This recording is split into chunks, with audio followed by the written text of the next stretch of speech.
আধুনিক বাংলা কবিতার উজ্জ্বল নক্ষত্রের নাম আল মাহমুদ। বিংশ শতাব্দীর দ্বিতীয়ার্ধে বাংলা কবিতাকে নতুন আঙ্গিকে, নতুন চেতনায় ও বাকভঙ্গিতে সমৃদ্ধ করেছেন। বহুমাত্রিক গুণের অধিকারী এই কবি একাধারে ঔপন্যাসিক, প্রাবন্ধিক, ছোট গল্প লেখক, শিশু সাহিত্যিক ও সাংবাদিক। বরেণ্য এই কবির প্রতি চ্যানেল 24-এর বিনম্র শ্রদ্ধা। আম্মা বলেন পরনের সোনা, আব্বা বলেন মন দে, পাঠে আমার মন বসে না কাঁঠাল চাপার গন্ধে। আমার কেবল ইচ্ছে জাগে নদীর কাছে থাকতে, বকুল ডালে লুকিয়ে থেকে পাখির মতো ডাকতে। তোমরা যখন শিখছো পড়া মানুষ হওয়ার জন্য, আমি না হয় পাখি হব, পাখির মতো বন্য। শতবর্ষ পূর্ণ হতে আর বাকি ছিল মাত্র 17 বছর, অথচ এর আগেই থমকে গেল কালের কলস।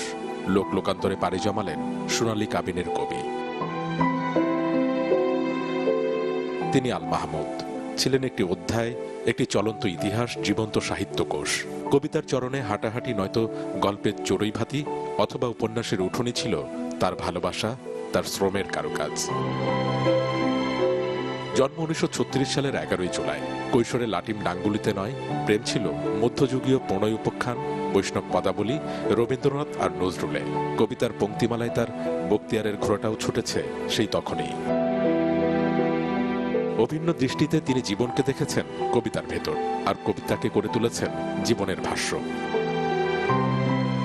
কবিতার পাশাপাশি গল্পও একসময় সঙ্গী হয় তার, যে গল্পগুলোও যেন ছিল এক একটি দেহকাব্য। তারপর যুক্ত হয়েছে উপন্যাসের প্রবাহ, বিষয় প্রশ্নেও সেখানে ছিল বৈচিত্র্যের সম্ভার। সাদা পৃষ্ঠা জুড়ে কলমকালীর সূক্ষ্মতায় তার পংক্তিমালাগুলো ছুঁয়ে গেছে পাঠকের হৃদস্পন্দন। মিলেছে তার স্বীকৃতি, 21 পদক, বাংলা একাডেমি সাহিত্য পুরস্কার সহ পেয়েছেন নানা সম্মাননা। কালের কলস কাব্যের প্রত্যাবর্তন কবিতায় কবির সকণ্ঠ প্রশ্ন ছিল, আমরা কোথায় যাব, কত দূর যেতে পারি আর। প্রত্যাবর্তনের পংক্তিতে যদি বলি, কাছেই আছেন প্রিয় কবি, রবেন। নীল মাহবুব, চ্যানেল 24, ঢাকা।